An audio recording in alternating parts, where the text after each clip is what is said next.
वेगवेगळ्या महत्वाच्या संस्थांत मला सांगितलं 2 मेला त्याच्या आधीच्या मीटिंग मध्ये की आता मी राजीनामा देतो आणि मी संस्था बघतो।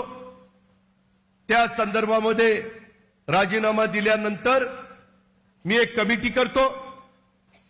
ती कमिटी केल्यावर तुम्ही सगळे प्रफुल्लभाई, सुनील तटकरे, जयंत पाटील, त्याच्यामध्ये भुजबळ साहेब, धनंजय मुश्रीफ साहेब, अनिल देशमुख सगळे तुम्ही प्रमुख बसा आणि ते बसून सुप्रियाला राष्ट्रीय अध्यक्ष करा।